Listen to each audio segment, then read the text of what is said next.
History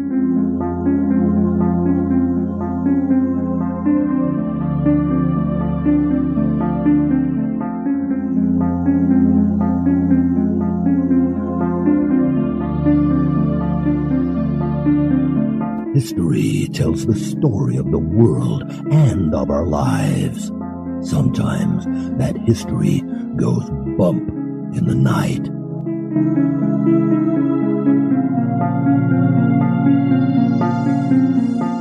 Broadcasting from the center of oddity and the supernatural in Central Florida, it's the History Goes Bump podcast. Hello, you spooktacular people. Welcome to this 357th episode of the History Goes Bump podcast, Ghost Tours for the Theater of the Mind. I am your host, Diane. And this is Kelly. Hey, Kelly, I'm very excited over here. You are? Because the Rays are going to the World Series. I know, I'm so excited too. And what's going to be just absolutely amazing is if the Dodgers win this one today. Obviously, it's going to be past by the time everybody hears this, but we may have a Rays-Dodger World Series when my boys are here. And they're big Dodgers fans. Yes, they are. I'm big Rays fan, so yes. We'll and I'm a converted Rays fan. So. I pulled you over to the dark side. No, I'm super excited. I hope Dodgers pull it out and get this last win and we go head to head. I know. This is 2020 for those of you listening in the future. Doodle-doo, doodle-doo. You know what else I'm excited about? What's that? This episode. This was suggested to us by Maria Domingo. She shares a scary tale that her son experienced, Mo, who's the artist that has sent us some of his artwork. And this is the Old Diplomat Hotel, which is in the Philippines. We've done, I think, one other episode that was about a location in the Philippines, and then we also did Filipino legends. Tons and tons of fun. This place is supposedly haunted as all get out. And when I was researching it, and I looked at the city that it's in, which I believe is pronounced Baguio. I hope we've said it right. If not, I apologize now, but we don't speak Filipino. So anyway, there are a couple of other really haunted locations here. So we're going to share those as well. Awesome.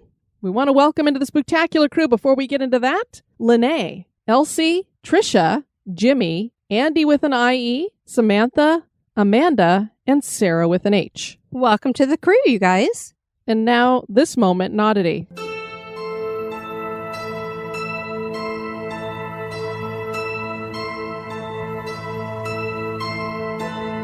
The moment in oddity was suggested by Scott Booker.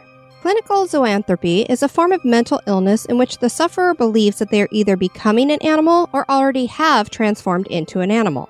Lycanthropy is one form of this, and it involves a person believing that they are a wolf, and they might run around howling or barking. Another really bizarre form is boanthropy, and a person suffering from this believes they are a cow or an ox.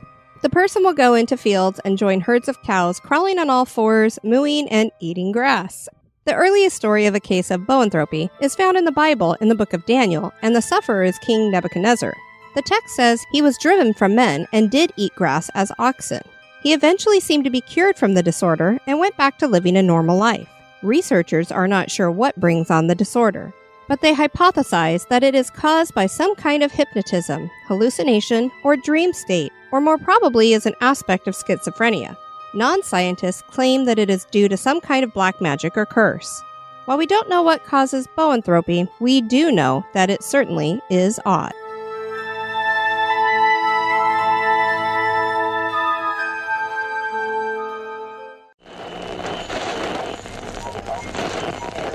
Get out.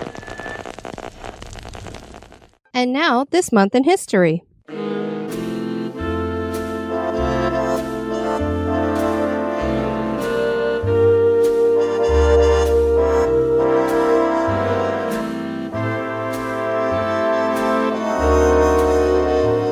In the month of October, on the 5th in 1930, British Airship R101 crashed in France, killing 48 people.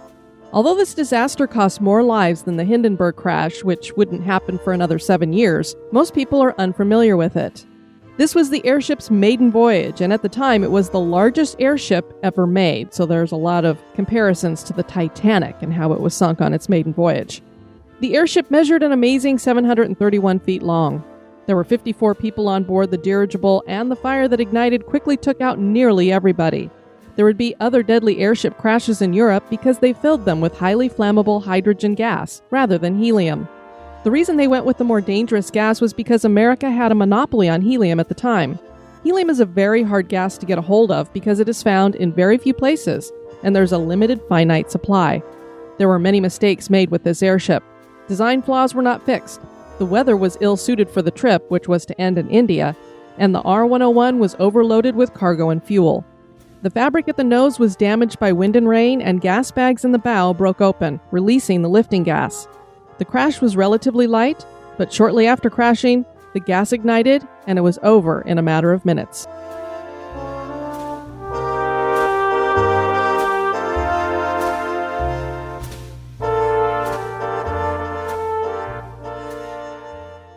Atop a hill in the Filipino city of Pines sits an abandoned and dilapidated building that not only has a brutal history, it is considered the most haunted place in the Philippines.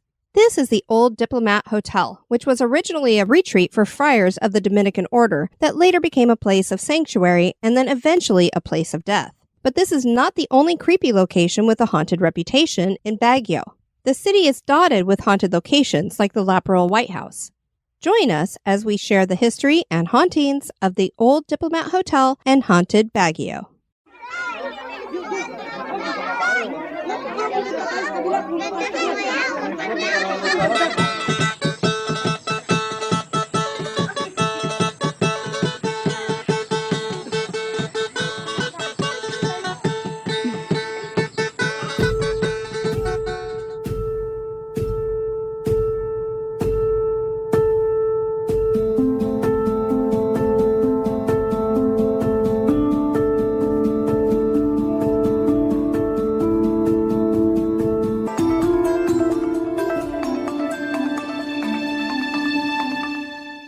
Baguio City is home to the Old Diplomat Hotel. Baguio was the only hill station that was owned by the United States and Asia. I found that really interesting because there's a lot of hill stations there. I can't believe that we didn't have more than one. The station was established in 1900 on the former Ibalaoe village of Cafagüe. Ibalaoe are an indigenous group of hill dwellers. The Spanish were early colonizers, and they established a mission nearby in the 1700s. Cafagüe was one of their rancherias. The Philippine Revolution in 1899 liberated the area of the Spaniards. After the Spanish-American War, the United States occupied the Philippines. The hill station established here became the summer capital of the Philippine Islands. In 1913, the Dominican Order built a retreat for themselves on a hilltop of 17 hectares, giving them a panoramic view of the city. They called this the Dominican Hill Retreat House, and the hill would keep that Dominican Hill name. It was designed by a member of the order, Friar Roque Riaño. He had also designed the main building of the University of Santo Tomas. Construction was completed in 1915. The building was 2 stories tall and had a cross at the top, which is still there today. The friars decided that it would be advantageous to get some tax breaks by opening a school. They started a seminary called Colegio de Santissimo Rosario, but it was only open for a couple of years because there was not enough seminary students enrolling. The priests and nuns continued to use the house as a place for relaxation, and this continued until the 1940s. Their peace was broken with the outbreak of World War II. The Japanese invaded the Philippines in 1941. They initially landed on Bataan Island, and the Filipino and American forces tried to keep them back, but eventually were forced to surrender the Philippines to the Japanese. As the Japanese pressed in further, refugees needed a place of sanctuary, and they turned to the Dominican Hill Retreat House. That would turn out to be a bad idea. The Japanese forces took over the house and decided to make it their headquarters, and rather than run off the refugees and priests and nuns, they decided to torture, rape, and kill them. This was done by the Japanese secret police known as Kenpeitai. They formed out of the Japanese Imperial Army in 1881. They were brutal and enforced loyalty within Japan. During the war, they punished their enemies and recruited locals to join them. The Kenpeitai turned the front of the building into the scene of numerous hangings. Priests and nuns were decapitated. In April of 1945, American forces liberated the Philippines, including Dominican Hill, and a bomb damaged the right wing of the building. The Japanese forces inside committed suicide, or what they called hara-kiri. After the war, the house was restored, and the Dominicans continued to use it as their retreat house again. In 1973, they sold the property to Diplomat Hotels Incorporated, and they remodeled the interior completely, creating a 33-room hotel called the Diplomat Hotel. A man named Antonio Agapito Tony Agpeoa became the manager. Agpeoa was from Baguio and was not only an entrepreneur, but he fashioned himself a faith healer. He claimed that he could do psychic surgery. So I think these are the people who say that they can like cut into your body without actually cutting into it and heal what's ever going on. And I have heard a couple of stories of it actually being something that can be done, but I find it hard to believe. Although, how can you really totally prove it? We could make, maybe a little side job here. History Goes Bump does psychic surgery. Yeah, no. I'll hard pass on that one. There wouldn't be any blood involved. I want to have a good afterlife, not... Oh, you think that'll send us straight to hell? Possibly, yes. Okay. Agpeoa himself was not a healthy man, and he had heart issues for years, along with a brain hemorrhage. And so why didn't he just do surgery on himself? That's a great question, Kelly. I mean, if you've got health issues that you can take care of, maybe that's how they prove that he was a fraud. Dude, you're dying. How's that happening? Dude. I want my money back. He died in 1987, and the hotel was shut down and abandoned. Vandals came through and wrecked the place and stole much of the interior. The 1990 Luzon earthquake damaged parts of the building, too. Eventually, the Philippines Housing and Urban Development Coordinating Council took over the ownership of the hotel. The city government of Baguio took over later and named the property Dominican Heritage Hill and Nature Park, and it was declared a National Historic Site.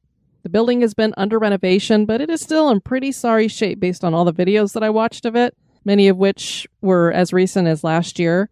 Looks like it really needs a lot of work still done. This hasn't stopped it from being used as a tourist spot and a place for workshops, photo shoots, and weddings.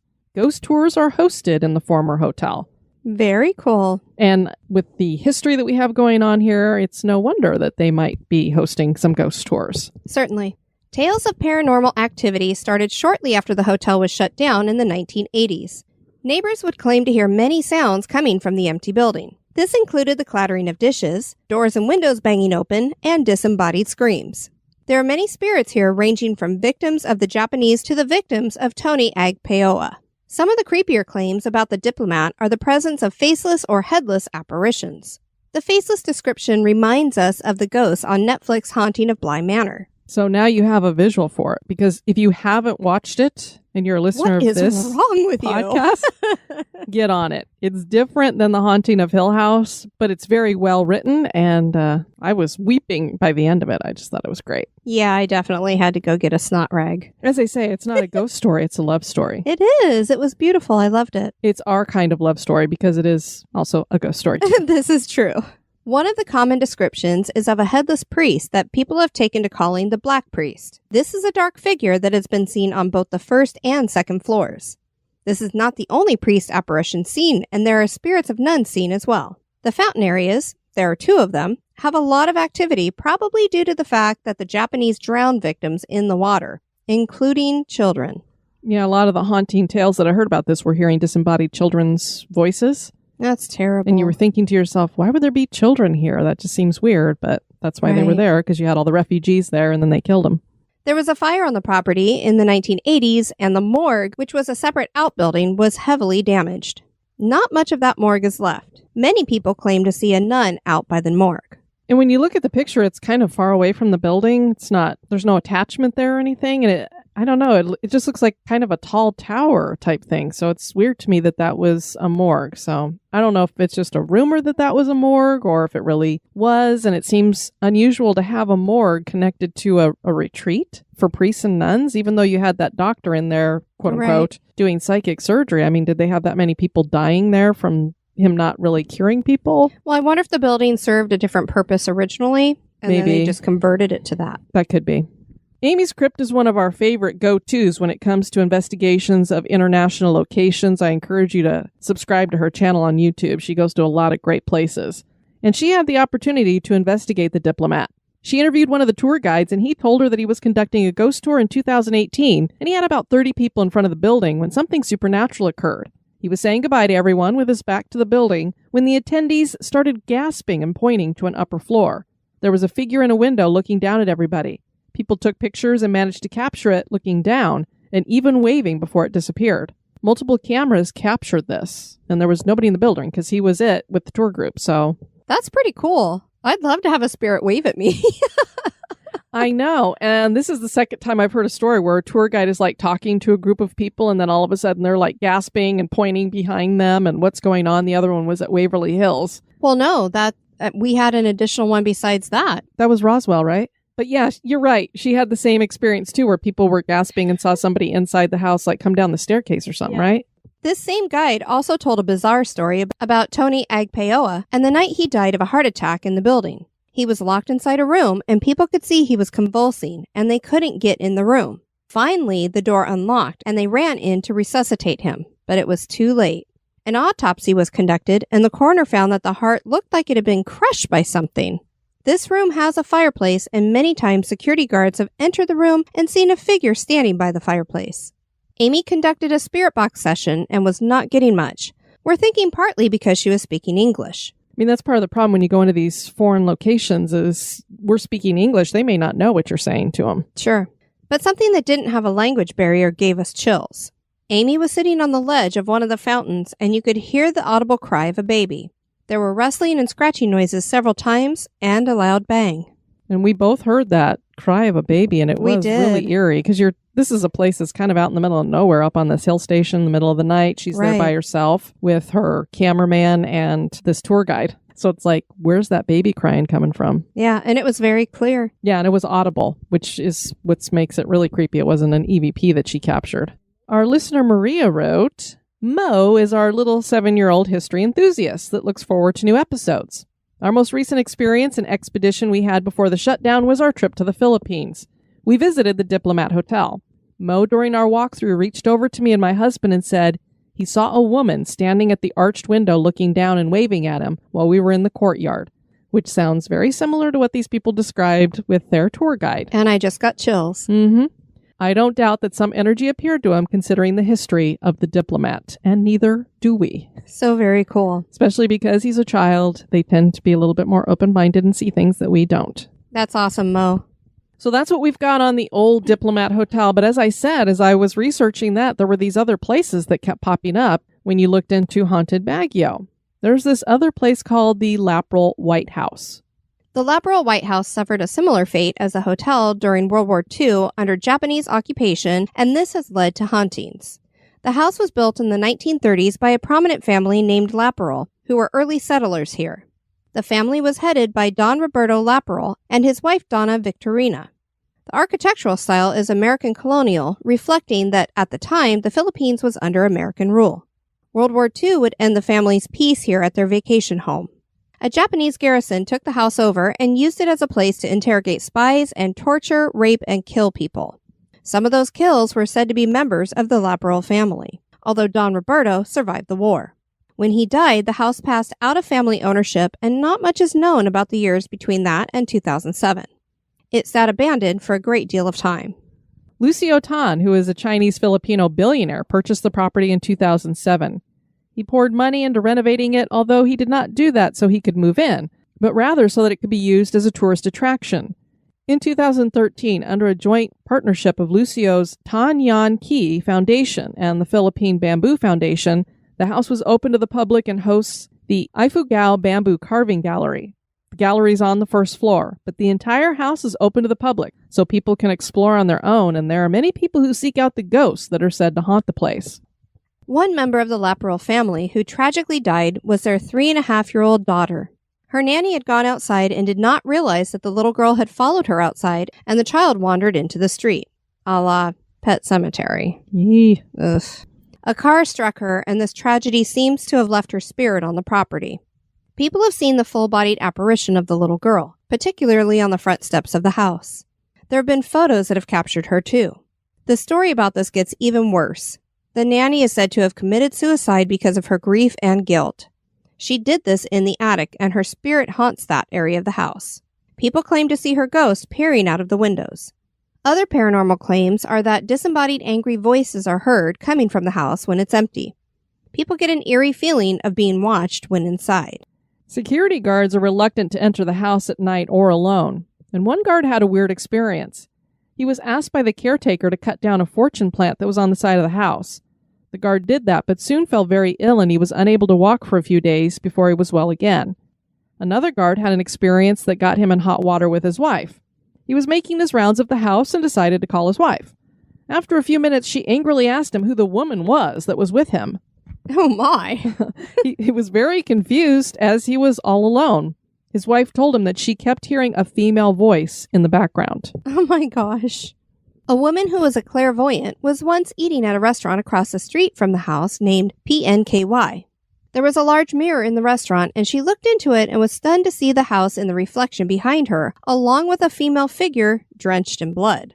Apparently, this sighting of a woman drenched in blood is seen so often by diners and staff that the restaurant has taken measures to block the view of the Laperal White House. That tells you that something strange is going on there, because people usually are not going to rearrange things to block out the view of something. Certainly. So it's not even a matter of them just taking the mirror down, is that they don't want people to really be able to see the house from the restaurant. In 2012, Vince Tabor shared a personal experience he had at the house on the website laperal.com. Way back in 1996, when I was in high school, the fourth years would have their recollection. Ours was done at teachers' camp. This is an overnight event. However, for those who do not pay for the accommodations, and for those who do not have their parents with them, they must go home. Since we live far from the city, I asked my classmate if I could stay at their place at Jungletown, which is near Leonard Wood Road. At the time for us to go home around 9 in the evening, my classmate asked if we could just walk to go to their place. Having that sense of adventure, we walked from teachers' camp to Jungletown. Walking to their house means walking along the road where the Laperal White House was located. We finally reached the Laperal White House's front gate when my classmate told me to look at the house. We saw a white figure, could have been fog, that is coming down from what seems to be the attic down to the front entrance. Suddenly my friend started running, so I followed. I thought we were being chased by dogs or something. We ran until we reached the road going to Jungletown. When I asked him why, he said he saw a woman coming towards us. So there, I guess that was a verification that they both were seeing something coming at them. So I don't know why he thought they were being chased by dogs. Maybe he was like, my buddy just took off. Maybe something's coming after us. I don't know. Well, it sounds like he thought it was fog, but his friend thought it was a woman. Yeah. And maybe it was just based on what view they had. He was seeing it as fog. His friend was seeing a woman. And so his friend takes off and he's like, okay, I'm following him. What's chasing us? In that description there, he talked about them staying at a place called Teachers Camp. Well, guess what, Kelly? It's haunted? Yes. Perfectly perfect. The Teachers Camp in Baguio is just that, a training facility for teachers. The location was established in 1907 as a training site for teachers from America. There were no buildings at first. Tents were used for classrooms and dining. The first building was constructed in 1911 and cottages followed the next year. Other buildings were added including Tavera Hall, Teachers Hall, White Hall, Ladies Hall, Benitez Hall, and General Luna Hall. The Philippine Military Academy was here for a time before the outbreak of World War II, and during Japanese occupation, the Japanese Army used the camp as a hospital. The camp was reopened to the public in 1947 after repairs were made. Today, Teachers Camp hosts teachers, religious retreats, and other gatherings. Tourists can also stay overnight. There are numerous claims that the old camp is haunted. Pinpointing why is hard. Obviously, if this was a hospital during World War II, some people died here more than likely. The land was originally home to the Iguarot tribe. Iguarot means mountaineer in the Tagalog language, which clearly I don't speak, so I probably butchered that name. Since the Iguarot are no longer here, they had to have left for some reason. Was there a reason why? Did they leave something behind that has left spiritual residue? One of the more widely seen spirits is Our Lady in White. She's seen all over the camp, both outside and inside cottages. No one knows who she is, and we wish there was a better description of her, particularly what race she is. I would just like to know, is this woman, is she Japanese? Is she Iguarot? Is she Filipino? Who are we, what does she look like? Is she white? Who are we talking about, this lady in white? And why is she there? Yeah, because it would give us a better idea of why she would be there. Vince Tabor shared another story on his website that pertains to the camp. A group of people were staying in a cottage. They decided to go out one night and left the cottage. One of the group members had forgot something and ran to fetch whatever it was and was shocked to see that in the short time between the group leaving and their return, the interior was in a complete disarray. It's possible that this was a prank, but then where did the pranksters disappear to so quickly? There is a ghost nicknamed the Lovesick Iguarot who likes to hang out in the cottages and got that nickname because he likes to follow the females and watch them sleep. No, thank you. Reminds me of Edward from Twilight. Oh, my word. How anybody thinks it's romantic to have somebody sneaking into your room and watching you sleep uninvited, I don't know. No. Perhaps he had been in the cabin and was angry they left. And that thing about people watching you sleep. Yes. There's been a couple different times when my boys were younger that it was funny because they'd say, well, I didn't want to wake you up, but they would literally come into my room and stand next to the bed and be staring at me. And you get that feeling of somebody watching you. You open your eyes and it's like, I mean, totally freaked me out. They were just saying that they were trying not to wake you, Mom. They really actually were trying to scare you. Well, they weren't trying to scare me. It was always for a reason, but they would just stand there really quietly and stare.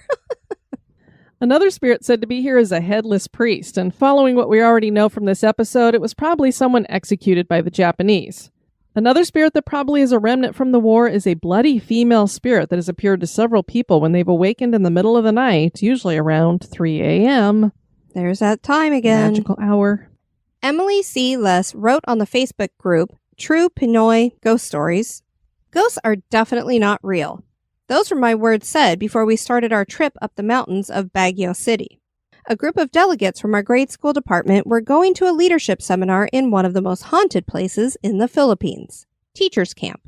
Plenty of ghost stories come from that dreaded place where we were about to stay for 6 days. It was known for its old age and the rumors that it was built on top of a war-related area. People see ghosts of war veterans and enemy soldiers kidnapping women. I thought I could never experience something like that, but I was wrong. First day of the trip was fun, as I remember. We went biking around the park there and hung out in the hotel room of one of the delegates' parents.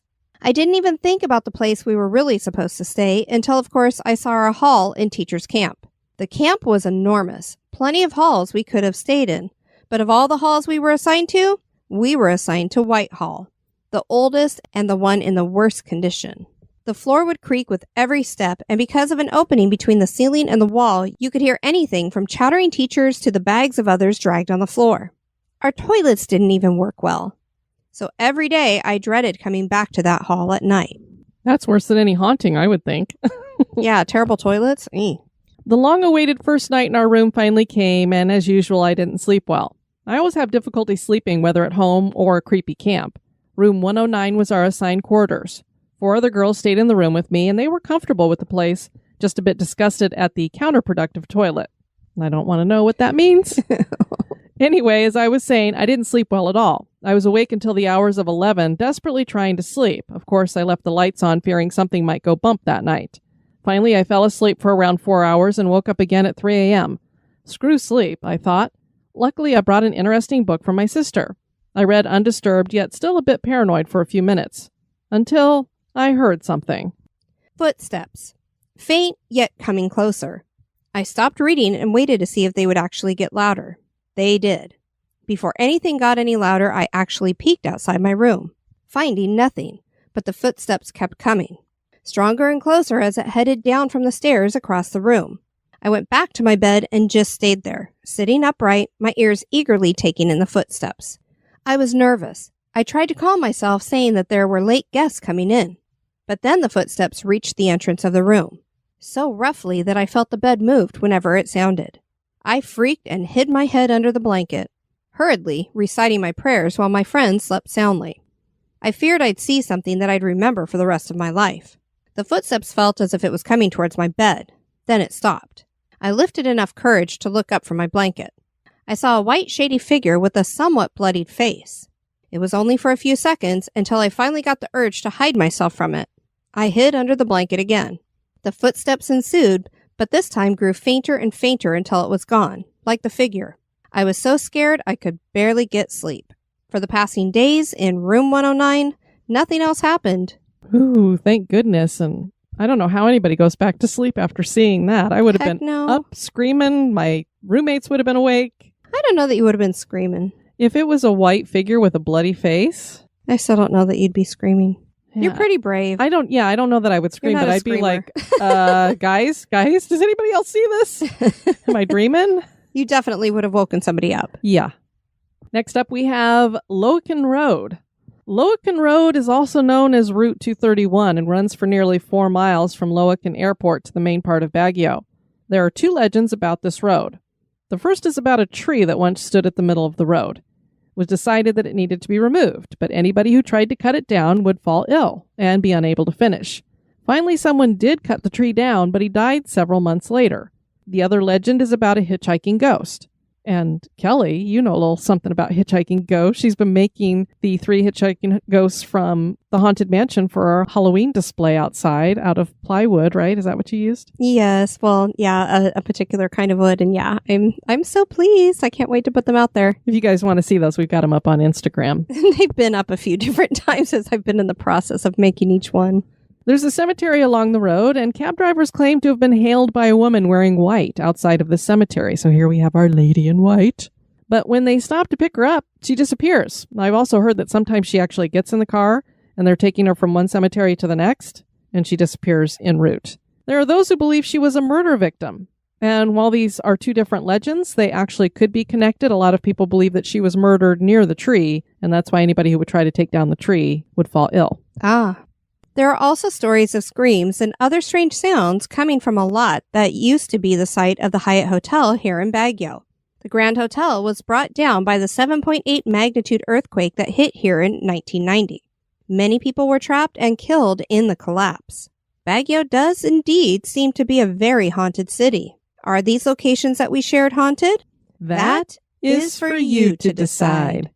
Yeah, so lots of good stuff there. I can guarantee we will probably never make it to the Philippines. Yeah, not very likely. But it was very cool. Thank you so much to Maria for sharing not only their experiences there, but suggesting this to us. It was Absolutely. a place I had not heard of. And so I had it on our list and was getting ready to do it. And then I listened to Bridget, how do you say her last name? Marquardt? Yeah, Marquardt, who does the Ghost Magnet podcast. And I heard a guy on there that had said he'd been out to the Old Diplomat Hotel because I believe his wife is Filipino. And he was just talking about how crazy haunted it was. And I'm like, you know what? I think that's the place that Maria suggested to us. And so when I looked, I'm like, oh, I need to look into this then. It sounds like a crazy place. So thank you for the suggestion.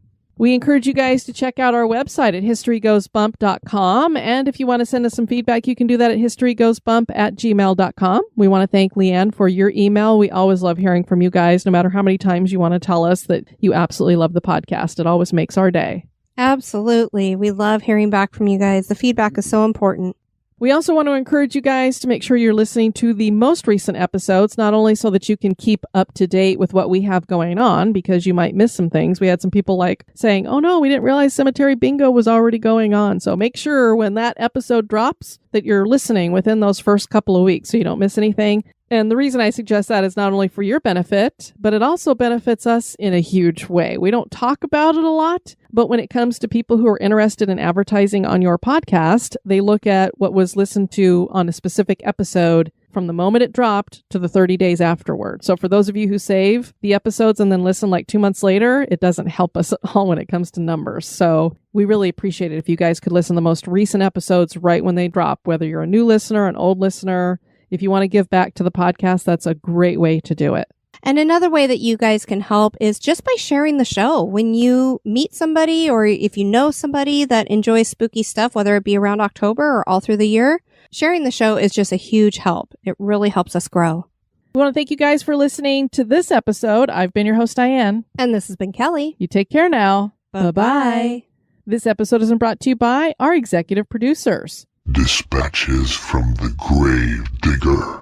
We want to welcome into the cemetery Veronica Adame. I believe that's how you say it. One of the Rays players spells his last name the same way, and that's how he says it. So I'm assuming that's how you say it. Hopefully I got it right. She is going to be buried under an obelisk headstone. Reagan Ralston, you're going to be buried in a chest tomb. And Jimmy Tucker, we're putting you in a garden tomb.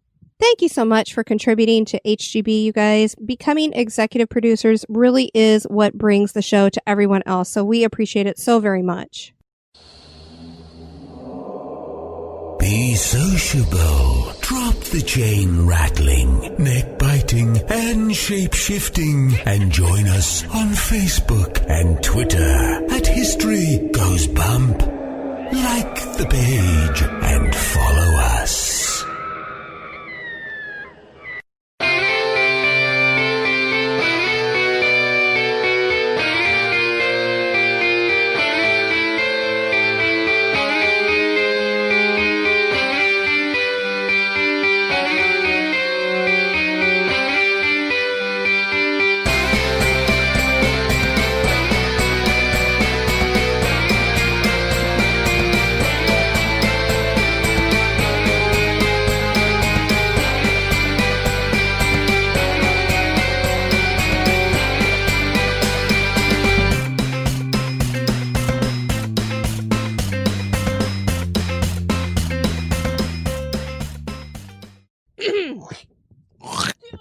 2. Stop it. Clear that throat before you read the intro. You do it all the time. Don't start with me. I've never cleared my throat once. Oh, Atop a hill in the Filipino city of Pines sits an abandoned dilapidated. It's a dilapidated building. Wow, that's an amazing... We're going to have to make up our own History Ghost Bump dictionary. And we will have our own pronunciations, too. Indeed. Sits and abandoned, and now I can't say it. I totally know dilapidated. I couldn't say it, though. It stuck in my head that way. They started a seminary called Colegio de Santissimo Rosario, but it was only open for a couple of years because there was not enough seminary students enrolling. I stand in awe of you pronouncing that correctly the first time through. My God. I do much better with Spanish-sounding names than anything else. I mean, I do better with Spanish than any other foreign language, too, since I studied it for years, but wow. Spanish or Italian, I do better with. Agpeoa was from Baguio and was not only an entrepreneur, but he fashioned himself a faith. This included the clattering of dishes, doors, and windows. There she goes, growling at the microphone again like it'll fix it. I'm growling at myself. Very well written. It's well written. It's well written. It's well written. The Laperal White House suffered a similar? This is a simulation. It's a simular. Tourist for tourism. For those of you who do tourism. Sorry, you I didn't can roll my stay tongue. overnight. That's forever going to be a blooper. Yes, it is. And you still say, I didn't say it that way. I still don't think I did. I need the listeners to back me up on this one. Psh. Another really bizarre form is Bowenthropy, and a person suffering from this believes they are a cow or an ox. Moo. Uh-oh. I think Diane's suffering from it. Watch out, I might be eating grass this afternoon. Ew. We have some helium in our house. You mean the kind that comes out of your butt? Oh my word. No, I'm talking about the birthday balloon I got you. And that is not helium, that's methane. Oh, you're Get it right. I'm sorry, I'm not a scientist. I don't know gas.